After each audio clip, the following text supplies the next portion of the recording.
اللہ کے نبی کہا کرتے تھے قد جاءکم رمضان، کہ خوش ہو جاؤ کہ تمہارے پاس رمضان کا مہینہ آیا، ایک بابرکت مہینہ آیا۔ یہ وہ مہینہ ہے جس میں اللہ تبارک و تعالیٰ نے تم پر روزوں کو فرض کیا۔ حضرت معلّہ بن فضل رحمہ اللہ کہتے ہیں کہ سلف صالحین کا معمول تھا، میں دیکھا کرتا تھا کہ رمضان کے آنے سے 6 مہینے پہلے اس رمضان کو پانی کی دعائیں کرتے تھے، اور رمضان جانے کے بعد 6 مہینے ان اعمال کے قبول ہونے کی دعا کرتے۔ یہ اصل میں کے ساتھ نمازوں کا اہتمام کرتے ہیں، لیکن ایک ہفتہ ہی وہ ایمان اس حالت میں باقی رہتا ہے، فوراً ایمان کمزور ہوتا ہے۔ دیکھتے ہیں کہ 15ویں روزے یا اس کے ہوتے ہوتے مسجدیں خالی ہو جاتی ہیں، اور پھر جیسے ہی رمضان اختتام پر پہنچتا ہے دوبارہ سب کے سب دوبارہ مسجدوں کی طرف لوٹ آتے ہیں۔ یہ ایمان کے ایک آدمی کے نیت کی کمی کا نتیجہ ہے۔ اس لیے اللہ کے نبی نے کہا من قام رمضان ایمانا واحتسابا، کہ جو آدمی رمضان کے مہینے کو ایمان کے ساتھ اور ثواب کی امید سے کرے۔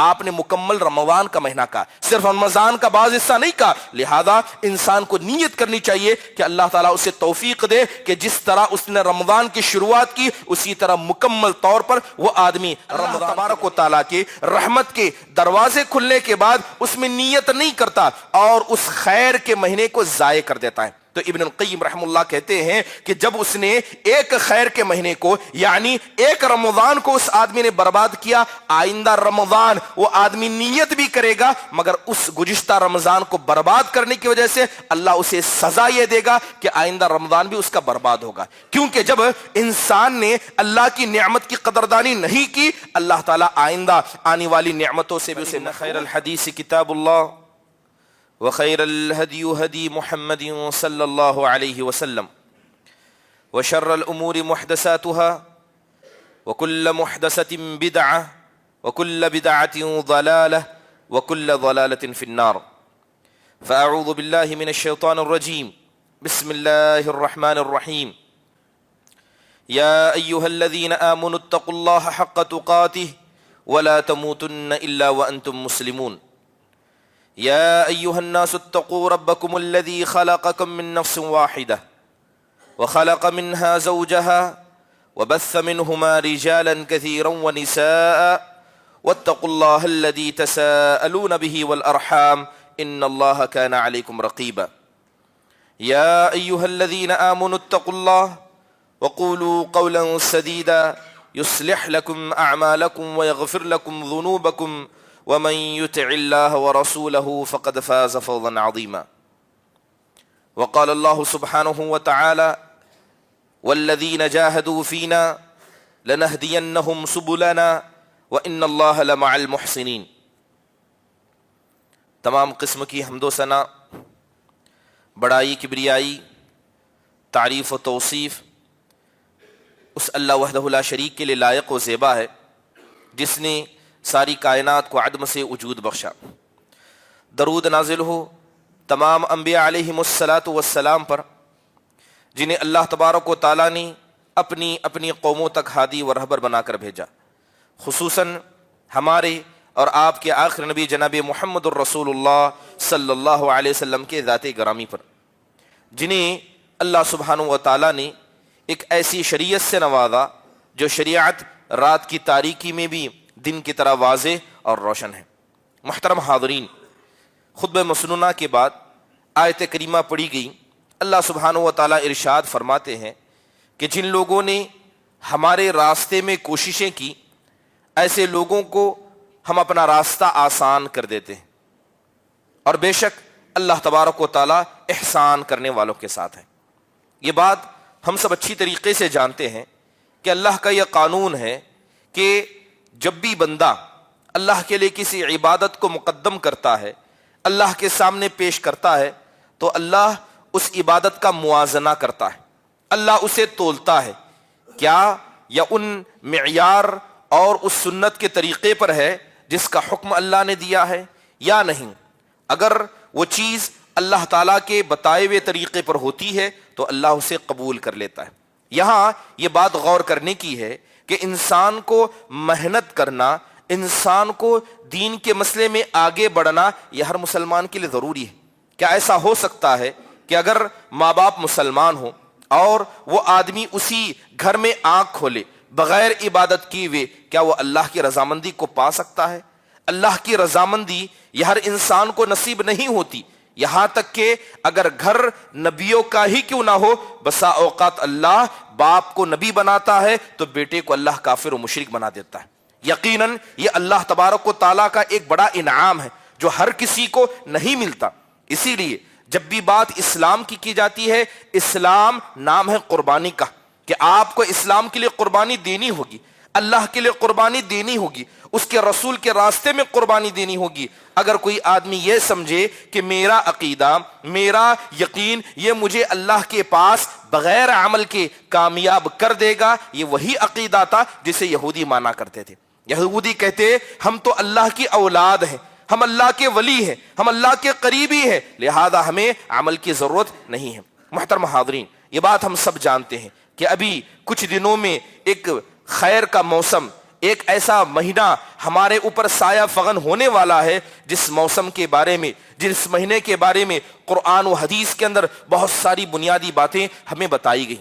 اور یہ بات بھی سمجھ لیں کہ یہ اللہ کا فضل ہے، یہ اللہ کا احسان ہے کہ اللہ تعالیٰ جب چاہے، جس چیز کو چاہے، جس چیز پر چاہے فوقیت و فضیلت دیتا ہے۔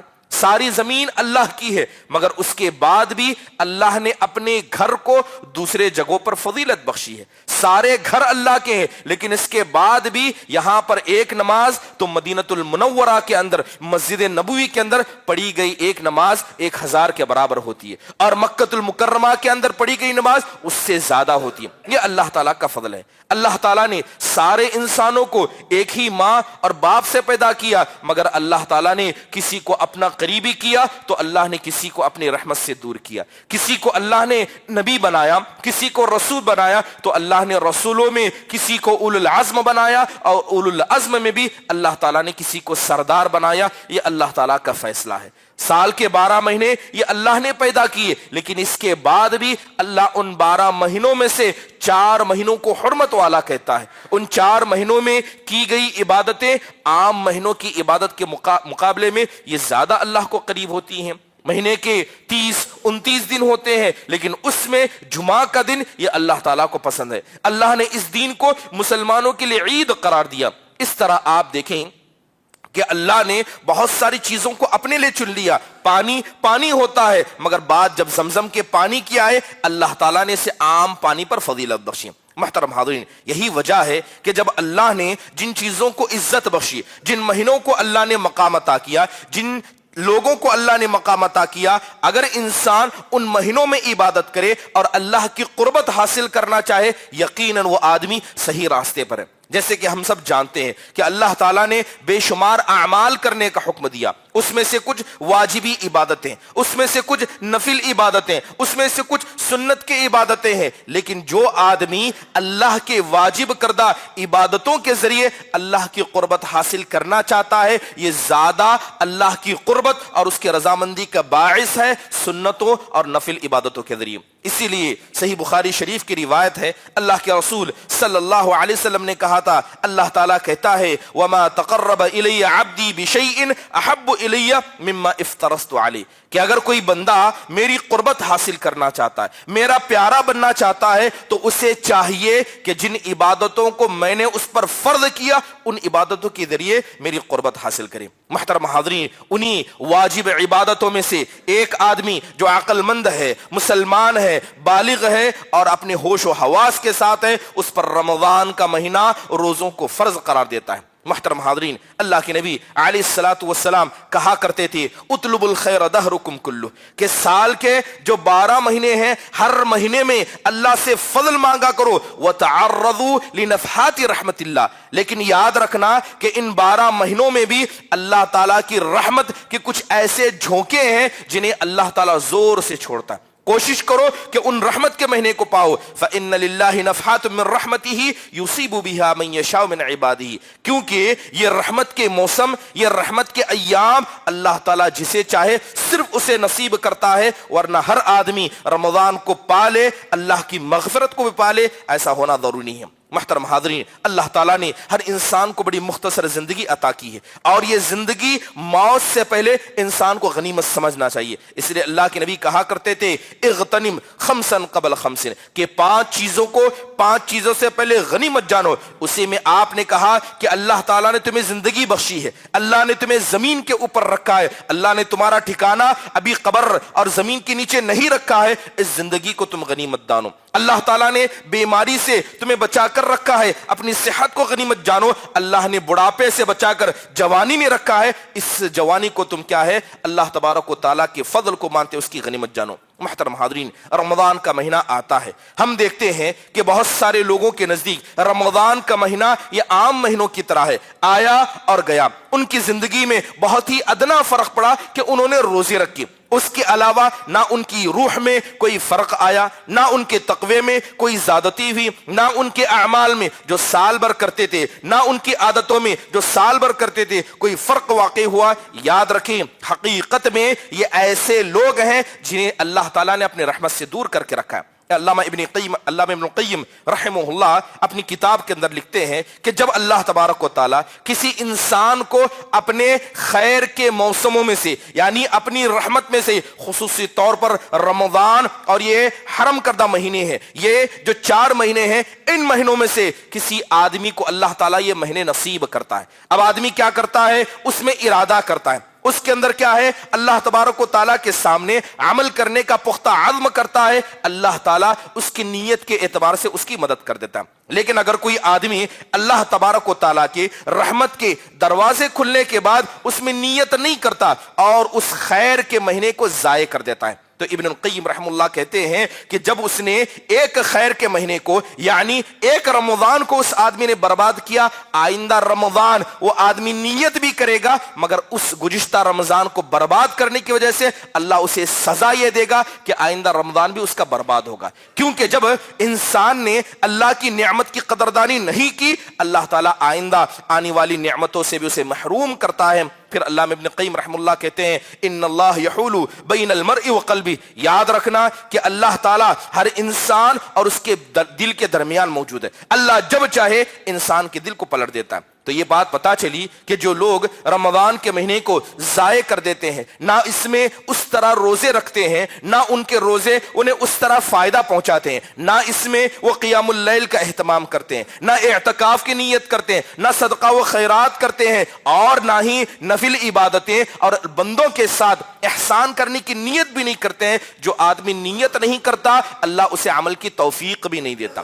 سب سے پہلا عمل یہ نیت ہے، نیت کی بنیاد پر انسان کو عمل کی توفیق دی جاتی ہے۔ محترم حاضرین، رمضان کا مہینہ آنے والا ہے۔ اب بطور مسلمان نبی کریم صلی اللہ علیہ وسلم نے ہمیں کیا تعلیمات دی کہ ہم رمضان کا استقبال کیسے کریں؟ سب سے پہلے رمضان کے استقبال کا طریقہ جو سلف صالحین نے بتایا، جو جناب محمد الرسول اللہ صلی اللہ علیہ وسلم نے اپنی سیرت کے ذریعے بتایا کہ آپ خوشی کا اظہار کرتے تھے، آپ کا دل خوش ہو جاتا، آپ کی زبان خوش ہوتی، خوشی آپ کے چہرے پر دیکھی جاتی، اور یہ ایمان کی علامت ہے۔ رمضان کا مہینہ آنے والا ہے، اگر آپ اپنے دل میں اس رحمت کے مہینے کی آنے کی خوشی کو محسوس نہیں کرتے ہیں، اللہ سے معافی مانگے کہ آپ کا ایمان بڑا ہی کمزور ہے۔ جناب محمد الرسول اللہ صلی اللہ علیہ وسلم خوشی منایا کرتے اور خوشی کا اظہار آپ کھل کر کیا کرتے۔ قرآن میں اللہ کہتا ہے قل بفضل اللہ ورحمتہ فبذلک فلیفرحوا هو خیر مما یجمعون۔ اللہ تعالیٰ کہتا ہے اے نبی صلی اللہ علیہ وسلم،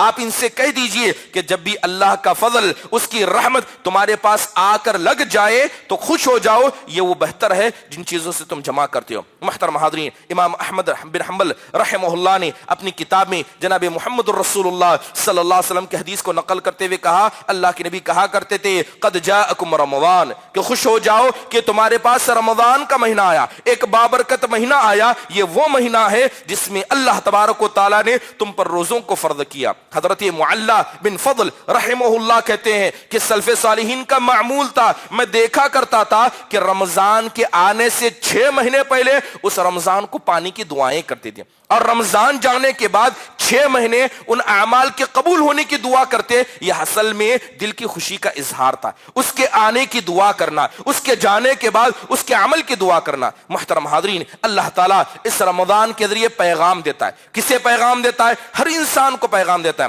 اللہ کے نبی صلی اللہ علیہ وسلم نے حدیث میں کہا جب رمضان آتا ہے تو اللہ تعالیٰ جنت کے دروازوں کو کھول دیتا ہے۔ گویا یہ پیغام ایمان والوں کے لیے، وہ ایمان والا جس کی زندگی کا مقصد اللہ کی خوشنودی ہے، اللہ کی خوشنودی کو پا کر وہ جنت میں جانا چاہتا ہے، اللہ کہتا ہے اے اللہ کے بندے تو میری جنت چاہتا ہے، رمضان کا مہینہ آیا، میں نے اس کے دروازے تیرے لیے کھول دیے، عمل کر اور جنت میں چلا جائے۔ ایک آدمی سال بھر اللہ کا نافرمان تھا، اسے ڈر تھا کہ اللہ اس کی نافرمانی کے بجائے اسے جہنم میں ڈال دے گا، رمضان کا مہینہ آتے ہی اللہ جہنم کے دروازوں کو بند کر دیتا ہے۔ اس گنہگار کو اللہ پیغام دیتا ہے کہ اب تو اللہ سے معافی مانگ لے، اب تو اللہ کا ڈر اپنے دل میں پیدا کر، جس جہنم سے اپنے گناہوں سے ڈرتا تھا اللہ نے اس کو بند کر دیا۔ بلکہ ایک عقل مند انسان جو بسا اوقات بہانے کرتا ہے، کس طرح کے بہانے کہ مجھے شیطان نے بہکا دیا، میں اپنے بیوی بچے اپنے کام کاج کی وجہ سے اللہ کی عبادت نہیں کر پایا، شیطان ہی ہر فساد کی جڑ ہے۔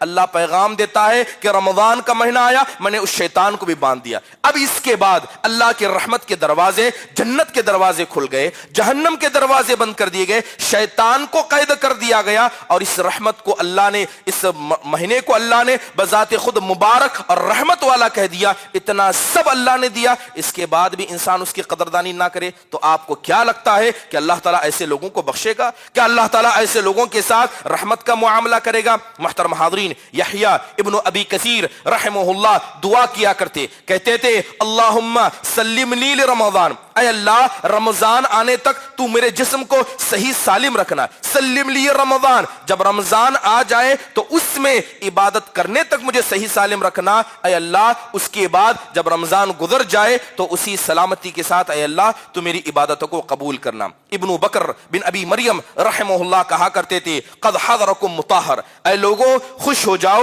یہ رمضان کا مہینہ حقیقت میں تم کو پاک کرنے والا مہینہ ہے، انبسطوا بالصدقۃ فیہ، کہتے تھے اس مہینے میں کھل کر اللہ کی راہ میں صدقہ کیا کرو، کیونکہ اس مہینے میں انسان جو بھی نیکی کرتا ہے اللہ تعالیٰ اس کا ثواب اسے بڑا کر دیتا ہے۔ تب پہلا بنیادی عمل یہ ہے کہ رمضان کے آنے کی خوشی ہمیں دل میں محسوس کرنی چاہیے، اس طرح ہم رمضان کا استقبال کریں گے۔ دوسری اہم بات، جیسے بتایا گیا کہ رمضان کا مہینہ یہ اللہ تعالیٰ کا فضل ہے، یہ اس کی رحمت ہے، یہ اللہ کی نعمت ہے، اور اللہ کا قانون ہے کہ جب اللہ نعمت دیتا ہے بندے سے مطالبہ کرتا ہے کہ اس نعمت کی قدردانی کرے، اس کا حق ادا کرے۔ اگر بندہ نہیں کرتا ہے تو یقیناً نعمت اللہ ان لوگوں سے چھین بھی لیتا ہے اور قیامت کے دن اس کا سوال بھی ہوتا ہے۔ جان لیجئے کہ ہم سے پہلے اس گزشتہ رمضان کتنے لوگ باحیات تھے، لیکن آج وہ قبروں کے اندر سو رہے ہیں۔ اللہ تعالیٰ نے اس مہینے سے انہیں محروم کر دیا، مگر اللہ تعالیٰ نے اس مہینے کی توفیق آپ کو عطا کی ہے۔ حضرت عمر بن مرہ الجہنی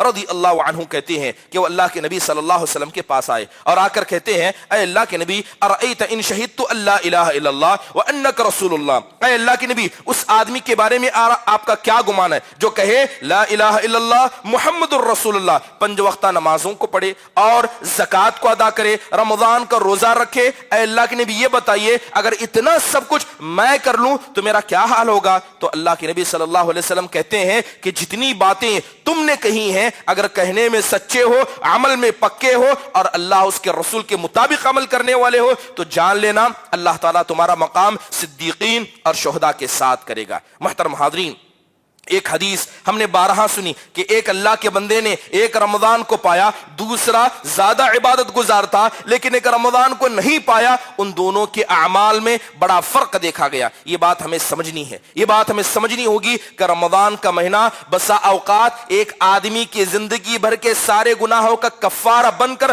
اللہ کی خوشنودی کا موقع اسے عطا کرتا ہے۔ محترم حاضرین، اس طرح اللہ تبارک و تعالیٰ کی نعمت کی قدردانی کیا کریں۔ ایک اہم معاملہ رمضان کا استقبال کیسے کریں، جیسے ابھی ذکر کیا گیا کہ انسان کو سب سے پہلی نیکی جو عمل کے تعلق سے کرنی چاہیے وہ اپنی نیت کو درست کرنا چاہیے۔ ابھی اپنی نیتوں کو درست کریں کہ کس نیت سے آپ رمضان کا استقبال کریں گے۔ قرآن میں اللہ کہتا ہے وَمَا أُمِرُوا إِلَّا لِيَعْبُدُوا اللَّهَ مُخْلِصِينَ لَهُ الدِّينَ، ہم نے انہیں حکم دیا ہے کہ وہ ہر عبادت کو خالص اللہ کے لیے کریں۔ اور یاد رکھیے جب ایک آدمی رمضان کے مہینے کے آنے سے پہلے اپنی نیت کو درست کر لیتا ہے کسی اعتبار سے کہ انشاءاللہ رمضان کے پورے مہینے کے روزے رکھوں گا, جو عبادتیں اللہ کے رسول نے صحابہ نے کر کے دکھائی ہیں ان سب کو میں کروں گا, یاد رکھیے اگر نیت پختی ہوگی اللہ تعالیٰ عمل میں آسانی پیدا کرے گا, اللہ ہر عمل میں آسانی پیدا کرے گا, کیونکہ اللہ کہتا ہے انا عند ظن عبدی بی, کہ جو میرا بندہ میرے بارے میں جیسا گمان کرتا ہے میں اس کے پاس ویسا ہی ہوتا ہوں. آدمی گمان کر لے, اللہ سے نیت باندھ لے کہ اللہ مجھے ضرور توفیق دے گا, اللہ تعالیٰ اسے ضرور آسانی پیدا کرے گا. محترم حاضرین, نیت کا عمل میں کتنا دخل ہے. علامہ ابن القیم رحمہ اللہ کہتے ہیں لیس للعبد شیء انفع من صدق ربہ فی جمیع امورہ. ابن قیم رحمہ اللہ کہتے ہیں کہ ایک بندے کو سب سے زیادہ اس کے رب کے مسئلے میں جو چیز فائدہ پہنچاتی ہے اس کی صاف نیت ہوتی ہے. محترم حاضرین, اگر ایک آدمی صرف اپنی نیت کو مضبوط کر لے تو بسا اوقات اس کی نیت کی بنیاد پر اسے ایسا ثواب دیا جاتا ہے جبکہ اگر وہ آدمی عمل ہی کیوں نہ کرے. محترم حاضرین, بڑی معروف روایت ہے, دلائل النبوہ امام بہقی کی کتاب ہے, علامہ البانی رحمہ اللہ نے اس حدیث کو صحیح قرار دیا. ایک بڑے معروف صحابی تھے جن کا نام حضرت علبہ بن زید الانصاری رضی اللہ عنہ تھا. تبوک کا موقع تھا, سخت گرمی, مسلمانوں کے پاس تکلیف. اللہ کے نبی صلی اللہ علیہ وسلم نے اعلان کیا اور آپ صلی اللہ علیہ وسلم نے کہا کہ ہمیں فلاں فلاں جگہ جنگ کرنے جانا ہے, لہذا تیار ہو جاؤ اور تیاری کرنے لگ جاؤ. سارے صحابہ اپنے حسب استطاعت سامان لا کر رکھ رہے تھے. کچھ صحابی تھے جنہوں نے ایک مٹھی جو لائی, کچھ صحابہ تھے آدھا سا, ایک سا. حضرت عثمان بن عفان رضی اللہ عنہ کو پتا چلا وہ بھی سامان لائے. حضرت ابو بکر رضی اللہ عنہ اپنے گھر کا پورا سامان, تو حضرت عمر بن خطاب رضی اللہ عنہ اپنے گھر کا آدھا سامان. حضرت عثمان بن عفان کو پتا چلا نبی کریم صلی اللہ علیہ وسلم بیٹھے ہیں, گود میں سونا بھر کر لائے, اتنا سونا جسے اٹھا نہیں پا رہے تھے, لا کر سیدھے اللہ کے نبی کی گود میں ڈالا. اللہ کے نبی نے کبھی زندگی میں اتنا سونا نہیں دیکھا, آپ سونے کو اٹھاتے کبھی دائیں پلٹتے کبھی بائیں پلٹتے. تب اللہ کے نبی نے کہا تھا ما ضر عثمان ما عمل بعد اليوم, کہ آج کے بعد اگر عثمان بن عفان نے کوئی اور نیکی نہیں کی تو انہیں کوئی نقصان نہیں پہنچے گا. اسی وقت میں ایک صحابی جو غریب تھے حضرت علبہ بن زید الانصاری صحابہ کو دیکھ رہے کہ صحابہ بڑھ چڑھ کر صدقہ کر رہے ہیں. گھر میں گئے تو کیا دیکھتے ہیں کہ ایک پانی پینے کا مشکیزہ ہے اور گھاس سے بھرا ہوا ایک تکیہ ہے, اس کے علاوہ کچھ نہیں ہے. اللہ کے نبی نے اعلان کیا کہ صبح میں ہمیں نکلنا ہے. رات میں کھڑے ہوئے اللہ سے دعا کرتے ہوئے کہتے ہیں اے اللہ تو میری نیت کو جانتا ہے, تو مجھے جانتا ہے کہ میں اگر میرے پاس کوئی چیز ہوتی سب تیرے نبی کے راستے میں تیرے راستے میں صدقہ کر دیتا, لیکن میرے پاس کوئی چیز نہیں ہے. لہذا دعا مانگتے مانگتے کہا اے اللہ میرے پاس صدقہ دینے کے لیے کچھ نہیں ہے, میں اپنی عزت کا صدقہ تیری راہ میں دیتا ہوں کہ آج کے بعد سے اگر کوئی آدمی میری عزت کے مسئلے میں میرے جسم کے مسئلے میں کوئی مسلمان مجھے تکلیف دے گا میں فوراً تیری خاطر اسے معاف کر دوں گا, میری عزت کا صدقہ تیری راہ میں. صبح ہوئی, لشکر چل پڑا. اللہ کے نبی صلی اللہ علیہ وسلم نے کہا این المتصدق بعرضه البارحہ, وہ آدمی کہاں ہے جس نے رات میں اپنی عزت کا صدقہ دیا تھا. سارے خاموش ہے. حضرت علبہ مجلس میں موجود تھے لیکن خاموش تھے, ڈر گئے کہیں میں نے کوئی بڑا معاملہ تو نہیں کر دیا کہ اللہ کے نبی پوچھ رہے ہیں. تب اللہ کے نبی نے کہا خوش ہو جاؤ, اللہ تعالیٰ نے اسے قبول شدہ زکوٰۃ میں شمار کر لیا. تم نے جو نیت کی اللہ نے تمہاری نیتوں کو قبول کیا. محترم حاضرین, بسا اوقات انسان کی ایک نیت, بسا اوقات انسان کی نیت اس کے عمل کو اتنا بھاری بنا دیتی ہے کہ زندگی بھر کے نیک اعمال اس ایک نیت کا مقابلہ بھی نہیں کر سکتے. کیا ہم نے وہ حدیث نہیں سنی, کیا وہ ہم نے حدیث نہیں سنی کہ ایک آدمی نے, ایک عورت نے کتے کو پانی پلا دیا, ایک عورت نے کیا کیا بلی کو باندھ کر رکھا, ایک آدمی نے چلتے ہوئے راستے سے پتھر کو ہٹا دیا. آپ تصور کریں کیا کوئی بڑا عمل ہے؟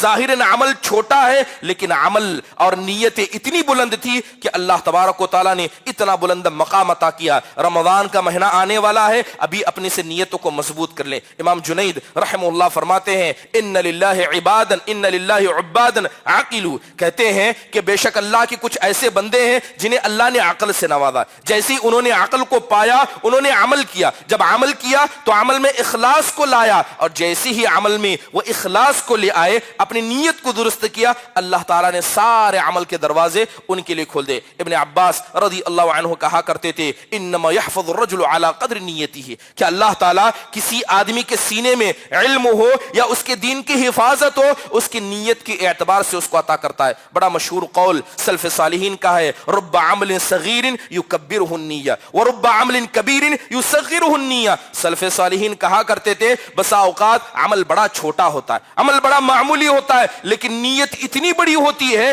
کہ اللہ تعالیٰ اس کی نیت کے اعتبار سے اسے ثواب دے دیتا ہے. بسا اوقات انسان عمل تو بہت بڑا کرتا ہے مگر نیت بالکل چھوٹی ہوتی ہے, تو اللہ تعالیٰ اسے نیت کے اعتبار سے ثواب دیتا ہے. حضرت سالم بن عبداللہ رضی اللہ عنہ حضرت عمر بن عبدالعزیز کو خط لکھ کر کہتے ہیں اعلم ان عول اللہ للعبد علی قدر نیہ, کہتے ہیں اے عمر بن عبدالعزیز اس بات کو آپ سمجھ لیں کہ بے شک اللہ تعالیٰ بندے کی مدد اس کی نیت کے اعتبار سے کرتا ہے. اگر بندہ اللہ تعالیٰ کے مسئلے میں اپنی نیت کو مضبوط رکھتا ہے اللہ تعالیٰ ویسی ہی اس کی مدد کرتا ہے. امام احمد بن حنبل اپنے بیٹے کو نصیحت کرتے ہوئے کہتے یا بنیا انوی الخیر, اے میرے بچے ہمیشہ خیر کی نیت کیا کر, کیونکہ جب تک تو خیر کی نیت کرے گا, نیک اعمال کرنے کی نیت کرے گا, اللہ تعالیٰ اس نیک عمل کے نہ کرنے کے باوجود بھی تجھے اس کا ثواب دیتا رہے گا. بس اپنی نیت کو مضبوط رکھنا. محترم حاضرین, یہ بات ہم سب جانتے ہیں کہ ہر اعمال کا دار و مدار نیت پر ہے. رمضان کے روزے آپ نے رکھے لیکن آپ کی نیت مضبوط نہیں تھی,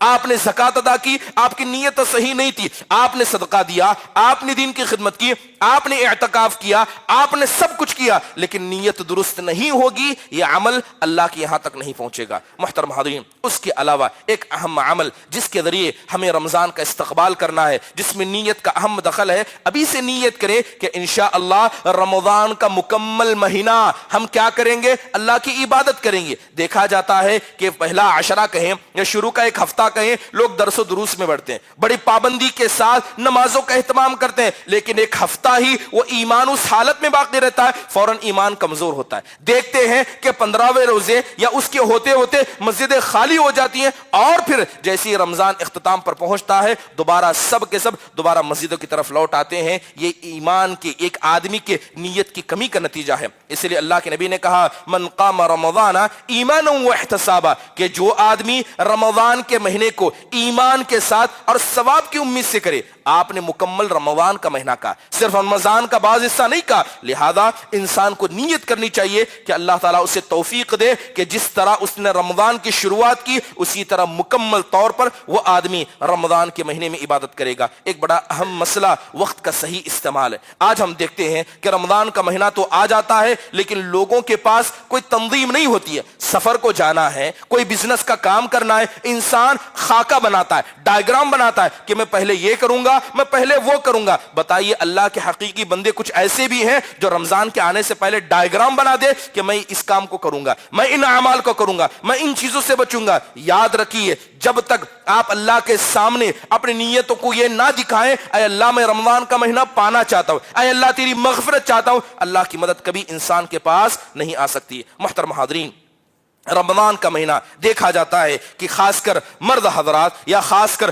کچھ خواتین شاپنگ کے مسئلے میں یا زیادہ لہو و لعب کے کاموں میں, کھانے پینے میں اپنے وقت کو گزار دیتے ہیں. یقیناً یہ وقت کی بربادی ہے, اور یاد رکھیے ایسی چیزیں اللہ سبحانہ و تعالیٰ کے پاس قابل مؤاخذہ ہیں. رمضان کے مہینے میں یا اس کا استقبال کیسے کرنا چاہیے, انسان کو نیت کرنی چاہیے کہ وہ کچھ ایسے کاموں کو رمضان کے مہینے میں کرے گا جو کام کیا ہے اسے اللہ تعالیٰ کے پاس محبوب بنا سکتے ہیں. جیسے مثال کے طور پر ایک بڑا پیارا کام جو حضرت ابوبکر صدیق نے کیا تھا, بڑی مشہور حدیث ہے. اللہ کے نبی بیٹھے ہیں, آپ نے کہا من اصبح منکم صائما, اللہ کے نبی نے پوچھا کہ تم میں سے کس آدمی نے روزہ رکھا ہے, تو صحابہ میں سے سارے خاموش تھے. حضرت ابوبکر کھڑے ہوئے کہنے لگے اللہ کے نبی میں نے روزہ رکھا ہے. آپ نے پوچھا تم میں سے کس نے آج ایک جنازے کو کندھا دیا, حضرت ابوبکر کھڑے ہوئے کہا کہ میں نے. پوچھا کہ تم میں سے کس نے ایک مسکین کو کھانا کھلایا, کہا کہ میں نے. آپ نے کہا کہ تم میں سے کس نے ایک مریض کی عیادت کی, کہا کہ میں نے. ان 4 عمل کو حضرت ابوبکر صدیق رضی اللہ عنہ نے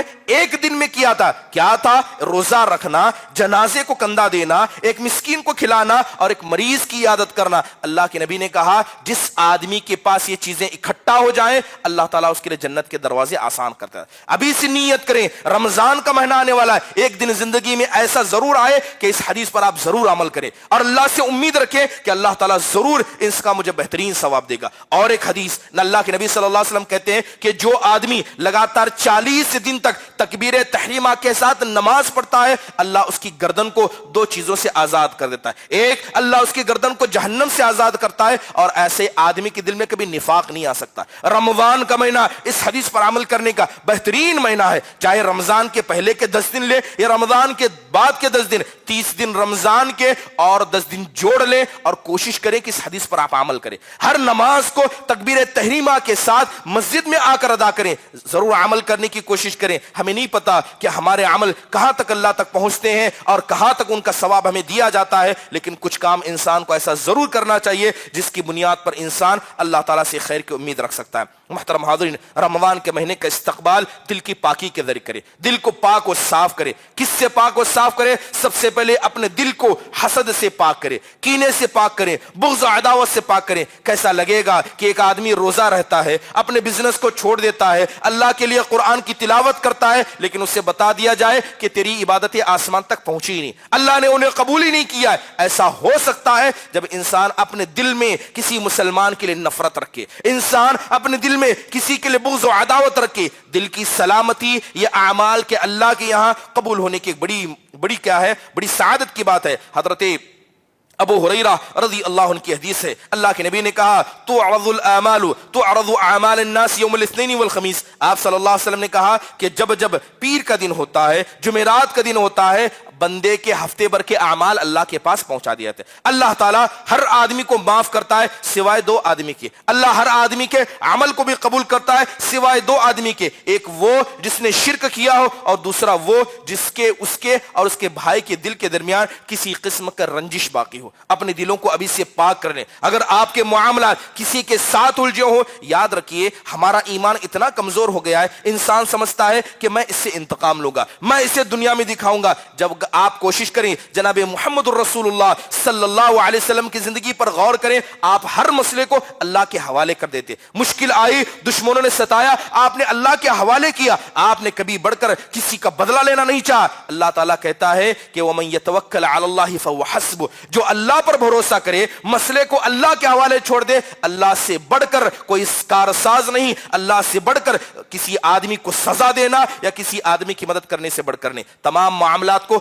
اللہ کے حوالے سپرد کر دیں اور اپنے دلوں کو پاک و صاف کر لیں. کیا وہ حدیث ہم نے نہیں سنی؟ اللہ کے نبی صلی اللہ علیہ وسلم بیٹھے ہوئے، آپ نے کہا کہ ابھی ایک جنتی آئے گا. ایک صحابی آئے، دوسرا دن کہا کہ ایک جنتی آئیں گے، تیسرا دن کہا کہ جنتی آئیں گے. تینوں دن ایک ہی صحابی نکلے. بعد میں پتا چلا کہ وہ انصاری صحابی کا معاملہ کیا تھا. کہتے تھے کہ وہ زیادہ نماز و روزہ نہیں رکھا کرتے تھے، بس یہ تھا کہ جب بھی بستر پر جاتے تو ہمیشہ اپنے دل کو پاک و صاف رکھا کرتے. اس حدیث پر عمل کرنے کی کوشش کریں. اس کے علاوہ رمضان کے مہینے میں اپنی زبان کی حفاظت کریں. وہی ہنسی مذاق، وہی گالی گلوچ، زبان میں وہی غیبتیں، وہی چغلیاں. یاد رکھیں یہ سارے اعمال انسان کے روزے کے اثر کو اور اس کو ختم کر دیتے ہیں. اپنے دلوں کے اندر نرمی پیدا کریں. رمضان کا مہینہ ایک دوسرے پر رحم کرنے کا ہے. جب آپ بندوں پر رحم کریں گے اللہ تبارک و تعالیٰ آپ پر بھی رحم کرے گا. اس کے علاوہ یہ رمضان کا مہینہ شکریہ ادا کرنے کا مہینہ ہے. گھر کی عورتوں کا شکریہ ادا کریں. جب آپ اٹھتے ہیں آپ کی گھر کی عورتیں کام میں لگی رہتی ہے. جب آپ افطار کے لیے آتے ہیں آپ کی گھر کی عورتیں کام کے لیے لگی رہتی ہیں. عورتوں کا شکریہ ادا کریں، اپنے بڑوں کا شکریہ ادا کریں، مسجد والوں کا.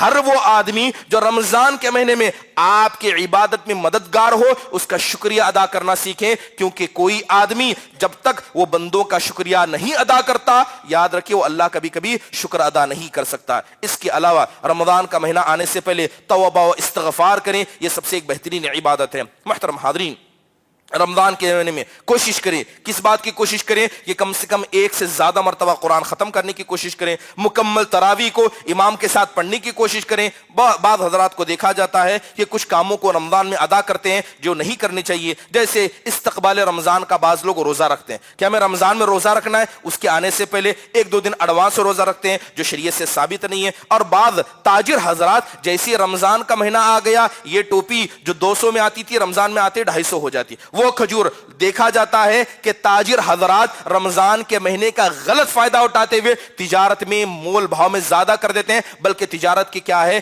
ریٹس کو بڑھا دیتے ہیں. اللہ تعالیٰ سے ڈریں، رزق دینے والا اللہ ہے. آپ بندوں پر آسانی کریں، انشاءاللہ تعالیٰ اللہ آپ پر آسانی کرے گا. اس کے علاوہ بہت سارے لوگ زکوٰۃ کو تاخیر سے دیتے ہیں. زکوٰۃ کیا ہے؟ شعبان میں واجب ہو گئی، رمضان سے پہلے واجب ہو گئی. رمضان میں زکوٰۃ دینے کی خاطر لوگ 1-2 مہینہ انتظار کر کے رمضان میں زکوٰۃ دیتے، جبکہ شریعت کی صاف مخالفت ہے. جب آپ پر زکوٰۃ واجب ہو جائے، جس مہینے میں واجب ہو جائے، فوراً زکوٰۃ کو ادا کریں. اس کے علاوہ آخری بات، رمضان آنے والا ہے، روزے کے بہت سارے احکام ہیں، اعتکاف کے بہت سارے احکام ہیں. رمضان کے مہینے میں روزے میں غلطیاں ہو جائیں، اس کے بہت سارے احکام ہیں. ان احکام کو ابھی سے پڑھ لیں، ان احکام کو جان لیں. صحابہ کا مسئلہ یہ تھا کہ صحابہ عمل کرنے سے پہلے علم حاصل کرتے اور ہم غلطی کرنے کے بعد علم حاصل کرتے ہیں. اللہ تعالیٰ ہم سب کو رمضان کا صحیح استقبال کرنے، رمضان کے آنے سے پہلے اپنی نیتوں کو درست کرنے کی توفیق نصیب فرمائے. اقول قولی هذا واستغفر الله لي ولكم ولسائر المسلمين من كل ذنب فاستغفروا انه هو الغفور الرحيم.